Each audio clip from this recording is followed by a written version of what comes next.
brought you by Silver Pumps and Motors. Top quality और consistent performance के लिए सिर्फ सिल्वर पंप्स नाम याद रखना. బాలీవుడ్ లో బిపాసా వర్సెస్ మిఖా సింగ్ వివాదం మరింత ముదురుతోంది.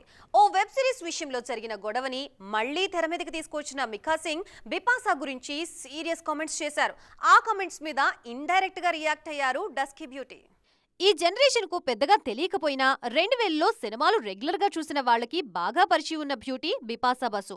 టక్కరి దొంగ సినిమాతో తెలుగు ప్రేక్షకుల్ని పలకరించిన ఈ భామ తర్వాత బాలీవుడ్ కే పరిమితమయ్యారు. పెళ్లి తర్వాత సినిమాలు తగ్గించేసి ఫ్యామిలీకే ఎక్కువ టైం ఇస్తున్నారు. చాలా రోజుల తర్వాత మరోసారి బిపాసా పేరు మీడియాలో ట్రెండ్ అవుతోంది. 4 ఏళ్ల క్రితం బిపాసా ఆమె భర్త కరణ్ సింగ్ గ్రోవర్ లీడ్ రోల్స్ లో డేంజరస్ అనే వెబ్ సిరీస్ తెరకెక్కింది. సింగర్ మిఖా సింగ్ ఈ షోని నిర్మించారు. తాజాగా ఈ షో విషయంలో జరిగిన ఇన్సిడెంట్స్ గురించి సీరియస్ కామెంట్స్ చేశారు మిఖా. డేంజరస్ షూటింగ్ టైంలో బిపాసా కరణ్ చాలా ఇబ్బంది పెట్టారని, వాళ్ల డ్రామాలతో తాను 10 కోట్లకు పైగా నష్టపోయానన్నారు. బిపాసా జంట అందరు నిర్మాతలతోనూ ఇలాగే బిహేవ్ చేస్తారని, అందుకే ఇప్పుడు పని లేకుండా ఖాళీగా ఉన్నారని కామెంట్ చేశారు. మిఖా సింగ్ కామెంట్స్ వైరల్ కావడంతో బిపాసా స్పందించారు. డైరెక్ట్ గా రిప్లై ఇవ్వకపోయినా విషపూరితమైన మనుషులు గందరగోళం సృష్టిస్తారు, ఇతరుల మీద నిందలు వేయడానికి ప్రయత్నిస్తారు.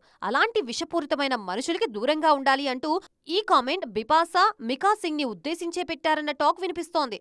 మరి బిపాసా రిప్లైకి మిఖా ఎలా రియాక్ట్ అవుతారో చూడాలి.